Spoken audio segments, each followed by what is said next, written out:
So, okay, Joseph, that article about artificial intelligence and its impact on consulting business advisors generally at consulting, it was fascinating. And I did not read the entire study. I did hammer through it, but the article, absolutely fascinating. I'd be curious to know what conclusions has anyone else had a chance to read the article that Joseph provided? It posted in Circle. I actually read the whole underlying report. Yeah, It's mind blowing. I mean, totally mind blowing. They did a sampling of 800 consultants yep. So worldwide within their organization. So I mean, it's so incredibly detailed in terms of what the results are and the impacts. It's as I said to you when I made a comment, a couple of months ago or a month and a half ago on an email about what the face of consulting will look like in a couple of years from now. There's no doubt it's going to be completely different than what we think of today. I think, in my personal opinion. Yeah, that was the line out of your email that I came back. I was like, it's really interesting. So, I mean, there are some positive conclusions and some negative conclusions to be drawn. Well, I mean, the biggest point that I took out of it was that it has, as it states over there, that it has a leveling effect for anyone who represent themselves as a consultant. So the lousier of a consultant you are, the greater of an assist and impact it's going to have for you. And the better of a consultant you are, the less of an impact and assistance AI is going to have for you, just because you have that knowledge base. So it'll accelerate some of the activities and tasks that you do. It's not necessarily going to make your practice that much better, which I thought was just on its own a huge thing, which for me comes back to the point that I said was that at the end of the day, it's, what's your value proposition? What people are going to come to you for is your value proposition, because much of the execution side is probably going to have a feeling of being commoditized. It's interesting. I would have finished that sentence differently. Interesting. Guys, anybody want to pick up on agree, disagree, comment on what Joseph just said? Because if so, the point it's interesting. I love these conversations. The geek in me. So Joseph, I would have said that on the execution side is where you can differentiate yourself, and where you have specific skills for, and I'll use the word facilitating, right? For coaching the business to a better place, for helping them understand the inner workings among the senior leadership team, and then getting them to helping them do the work and be accountable and collaborate. That's a human element that AI can't. AI can say, here's what you should do, but AI can't do it. And that we totally agree. We're 100% in agreement. But for me, that's the value proposition. Yes. What I'm saying is that from a marketing perspective, and as clients, trying to wade through a sea of consultants and advisors out there who, do strategy development or alignment or value or growth or strategic capacity, whatever it is, that there's going to be so many people that can now put themselves out there as consultants offering the same services. How are you going to be able to let the client know why you should speak to me as opposed to John or whoever, right? Because we can deliver X, or we solve X, or whatever your value proposition is. And it could be, by the way, on the execution side, we provide certainty on execution as opposed to other consultants that just give you a nice strategy or something or other, whatever it is. But the point is that there's going to be so many people who can present themselves as capable consultants because they can deliver much of the same blueprint, but not necessarily on the back end what they can do. So we just took the Wild West and made it wilder. I'm still here and listening, guys. I need a moment. I happen to be conversing with a writing person currently. Like a copywriter? Like a copywriter? A writing coach. So I think what he told me is relevant to what you're talking about, Joseph. I gave him a piece of my writing and he said, well, that's good, but anyone could have created that. What you need to be doing is creating writing that someone reads it and they say, now that's deep insight. Steve's the only one I could have gotten that insight from. So I think essentially that same message is what you're saying. Totally agree. That's exactly right. Exactly right. Framing the communication in such a way that they identify with you and only you, as opposed to the sea of consultants out there. Yeah. It's interesting, how do people in this community are senior professionals who by and large have participated in specific training, who are using, proven tools, et cetera. I do not want to get into the certification business. We do issue certificates, right? But we're not going to become credentialers. And Joe's in the basement. Joe's outside a diner. There we go. Because that's why credentials, it was when financial planning was the Wild West, the CFP and other designations became popular. It's interesting because consulting, Joseph, to your point, is the Wild West. Anyone can print up a card and say, hey, look, I'm a business consultant. What does that really mean? And how do we give assurance to our clients that we're different? Mike, I see you shaking your head. Yeah, it's true. I agree with you. I see it all the time on LinkedIn. I see, especially people who sign up with these outfits like what's what I'm thinking of, the one out of Canada whose name escapes me right now. Value builder. Value builder. Yeah. I get bombarded with those. I have friends of mine that are value builders, and they send me email after email after email, and it's just overwhelming. And it's like, at a certain point, I just say, no mas, I just don't want any more of this. But I think Joseph's right. You have to come up with a compelling distinction. Why are they going to choose you versus everyone else now? So this AI, I think, is going to accelerate. You're going to have more of those types out there just sending you all kinds of stuff. And they're all, everyone's going to be in the business now because you could automate it and send out, all kinds of information that makes you look credentialed. But I guess it's going to boil down to what differentiates you from them. And I think at the bottom line of it, is your experience. How much experience do you have? How many have you done? And Michael, I'm not sure if that's right either. It's not that they're not going to care about your experience or how much you've done. It's not that they care that you're credentialed or not credentialed. They care about those things. Absolutely. The client, when they're looking at your materials, they want to know, does this guy get me? Does he understand me? Does he understand my problem? If I have a conversation with him, is he going to be able to help me get to the outcome that I want? We as consultants are so trapped in our knowledge and expertise. We take for granted that all of our clients understand all the things that we know and assumptions. So we have to dumb it down in many ways and talk to them from the emotional point of view, from what they're looking at. For example, does a client really think to himself, I really want to spend my time growing my business, or I want to exit? No, they're thinking about outcomes. What's the outcome?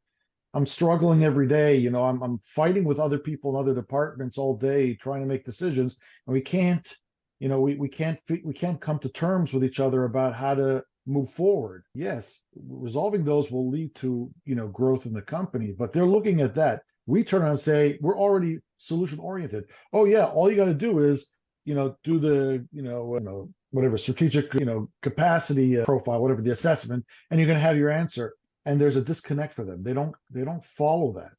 You can bring that as a tool part of the process, but what you first need to do is be able to make sure you're connecting with the prospect on an emotional level, that you are the right guy that's going to be able to help them, solve their problem and achieve their outcome.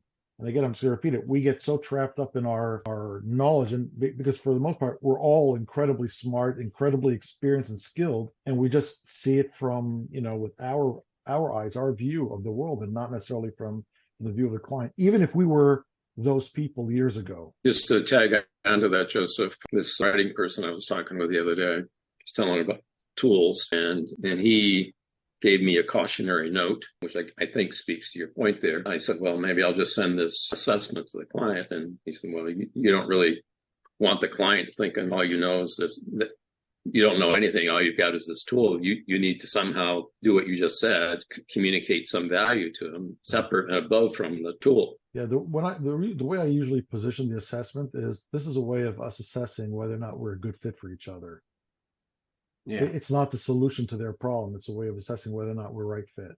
Right. Yeah, absolutely. So one of the things that they don't care what you know until they know you care. Exactly. And then how do you get to that trust level? There's plenty of books out there, Speed to Trust being one, but that's where I think that AI is obviously not going to replicate, but we damn sure need to know how to use it to expedite what we're doing. I was with a guy the other day who's working for a VC, and they go out and gather, information between two emerging entities, and he's able to use AI as a way to process all the data that was gathered during the day. And, I think he said he had 150 or so, kind of free form comments that come in. He was able to dump it in, and basically as a process of, I'm assuming it's a majority, taking the majority of the questions were related back to a certain, whether it be management issues or market issues, whatever, but they're able to bring that whole thing together in a very quick manner, where normally you'd have a bunch of data and you're sitting there looking at the wall trying, okay, how do I process this? So there's some ways that we can speed up the analysis part. For instance, I'm thinking would we be able to do a real time, get the leadership team together, have them do let's say Clarity 1 or even Clarity 2, have a quick data dump and turn around and, within 20 minutes, have that presentation ready for them to then digest and see, or be better off doing 2 workshops, 90 minutes each, a couple weeks apart from each other. But I don't know if it's necessary or not, but I'm just thinking, I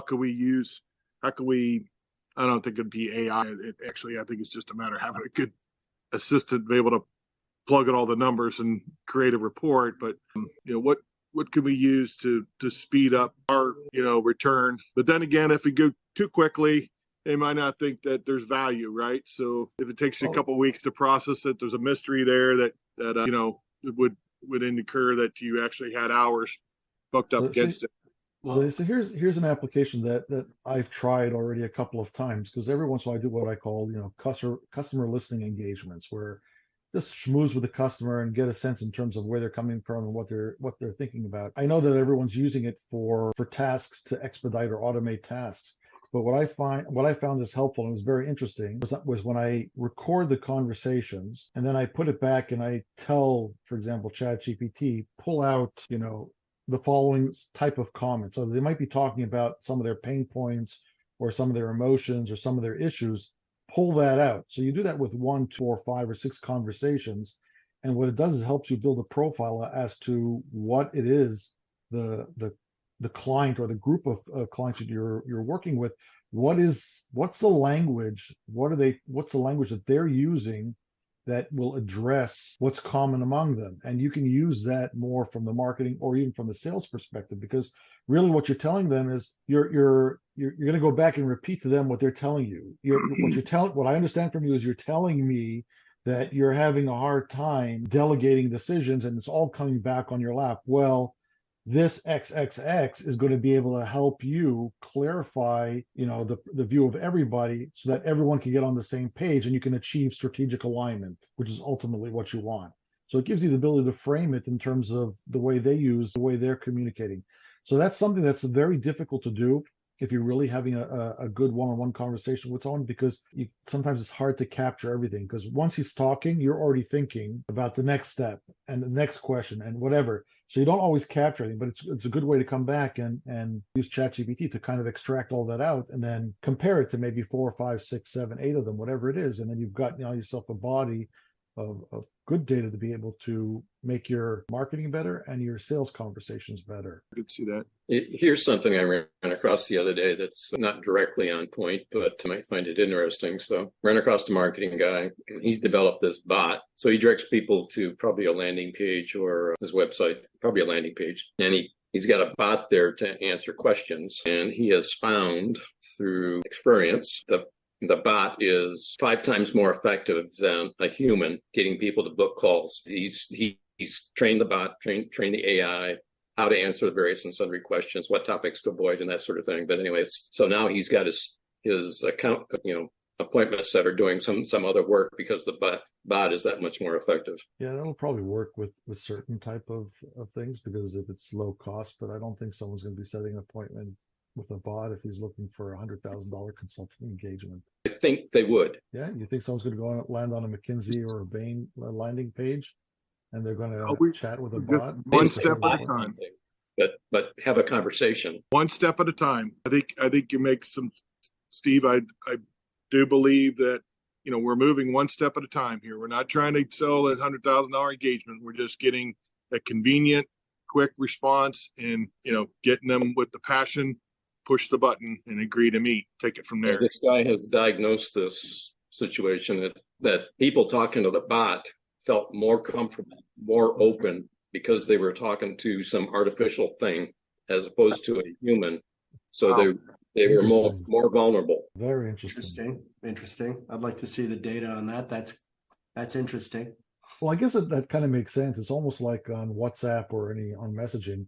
You're comfortable saying things that you would never say to a person face to face, but putting it in text seems like less intimidating or less threatening. So you're more comfortable putting out there. So I guess it could work. Yeah, I can see that. Like I said, this guy's got empirical data to back up what he's saying. So the world is so different when we all started our careers, isn't it? Listen to what we're talking about, artificial intelligence and talking to robots. And sorry, I'm such a mess, guys. Imagine what I would be like without drugs on board, pharmaceuticals. We're sorry you're a mess as well, George. That's okay. That's okay. We might not want to talk to you if you weren't. Right. A normal George. It's a great conversation. So AI levels the perception field, right? But it doesn't level the skills field. Is that what it comes down to? Absolutely. And so that's interesting. So kind of the argument is, hey, just because some cat puts some intelligent questions into, I'm not saying that Frank is stupid.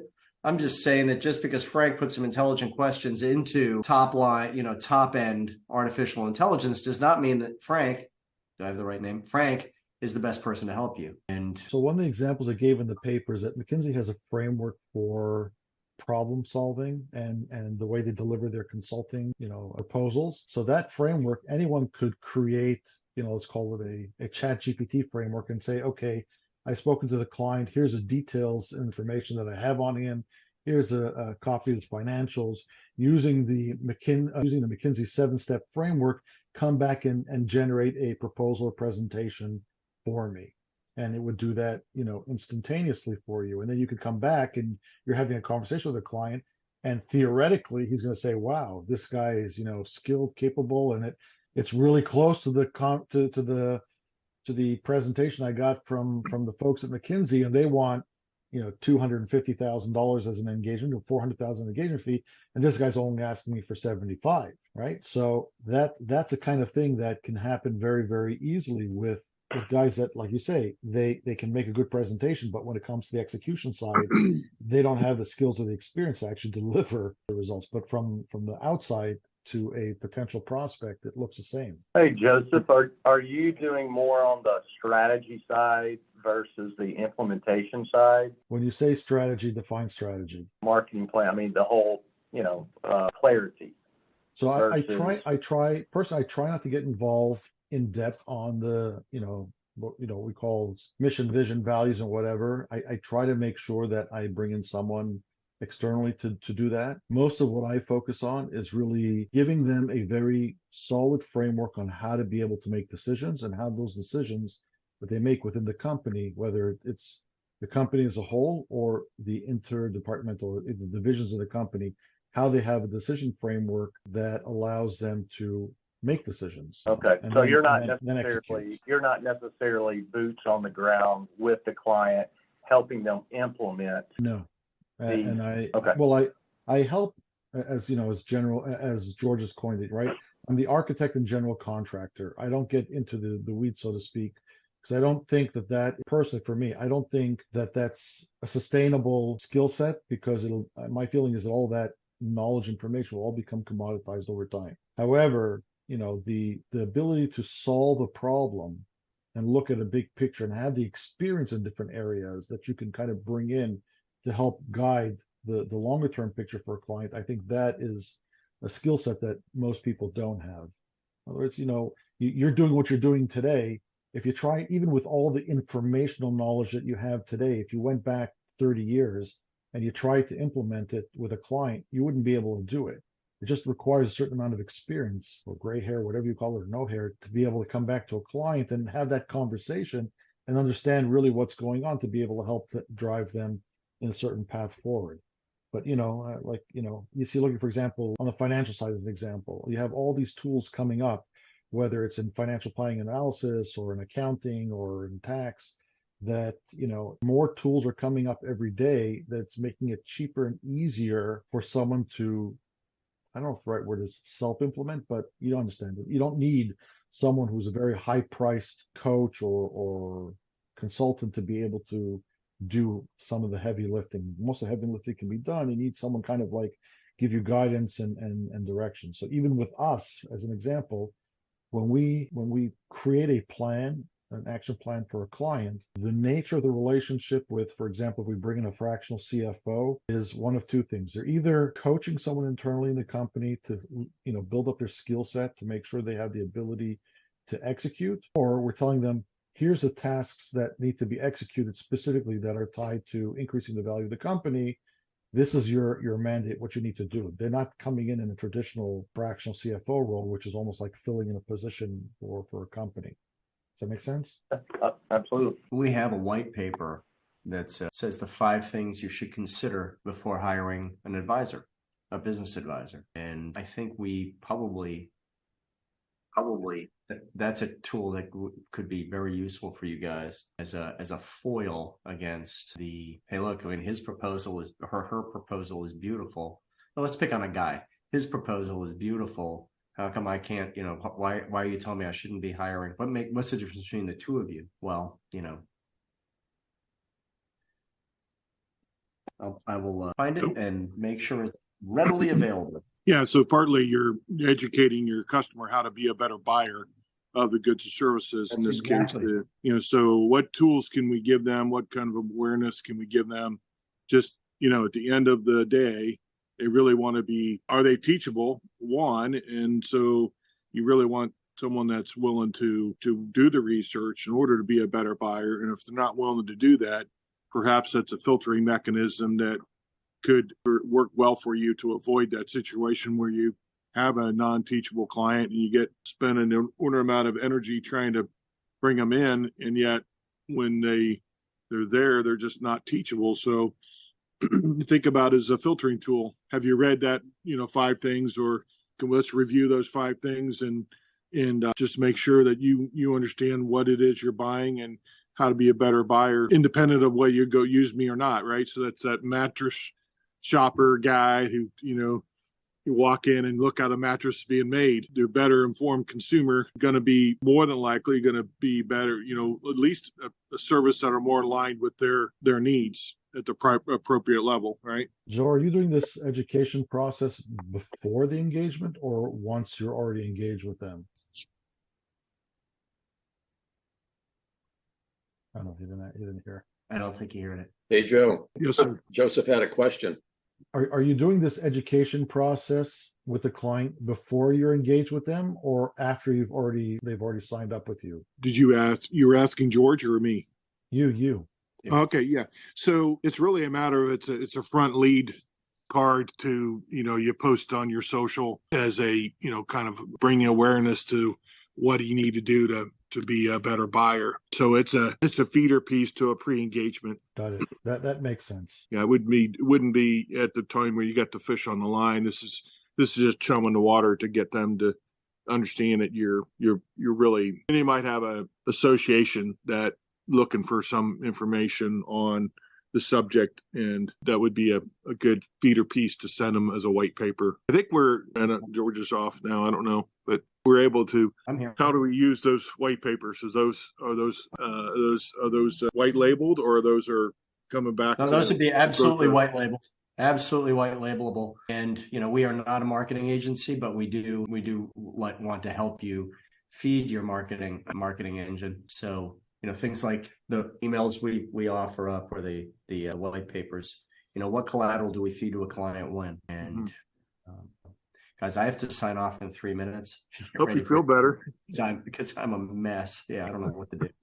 George, we should set up those polls when you get a chance, because I think this customer listening polls, I think will be very good for our community. Yes. And if you haven't read that post that Joseph put out there, is that what the advice is on the AI? Yeah, that's what started this conversation. Yeah. Yeah, absolutely. Absolutely. Joseph, I agree. I've next week I have a lot more freedom than I do this week. We're running the Growth Drive launch course tomorrow, Thursday and Friday, 10 to 12 and 3 to 5. So What kind of numbers you have, George? They're looking good. we have a good class. Yeah, we have a good class. So including a last minute fractional CFO signed up last minute yesterday. So we have a really good class. Evaluators, wealth advisor, management consultants, fractional CFO, another investment banker. Yeah, it's a good class. It's going to be fun. Good. It'll be fun. So actually, listen, guys, I'm useless here. You feel free to stay on. I've got to sign off. Thank you very much. Great conversation. Really Thanks, George. appreciate it. And anything you need from me, let me know. Joseph, we'll talk. Okay. So you guys can stay in. I'm just going to leave. I did have a question for the group. I'm trying to work on my LinkedIn profile and I got to run as well, guys. I got to run as well. Thank you. Appreciate it. No worries. I noticed that Andy Weevil's LinkedIn was pretty decent on providing the Growth Drive advisor role, right? So any good experiences with the LinkedIn, 1,500 word synopsis? Steve, you probably have the most experience. I know you hired, different guys to help you with LinkedIn. That's not my forte, unfortunately. I probably can't spell his name right. Joseph probably can, but take a look at Joseph Apfelbaum's profile, Joe. Okay. Yep. That's A-P Apfel, F-E-L-B-A-U, I think. He's in the LinkedIn book. guru, and he'll have a good example of a profile for you. APFAU. Let me write it. I'll pull it up for you. Give me a second. I'm not on my computer right now. So. A-P-F-E-L-B-A-U, I believe. Okay. All right. I'll find it from there. Perfect. Thank you. I'm just trying to stay ahead of Ed here. He's buried in a litigation suit right now. So, okay. Well, I'm good. Yeah, I just pinged it into the chat box. If you can see his, Okay. Thanks, Joseph. his spelling of the name. That way you can kind of Got it. capture it. I copied it.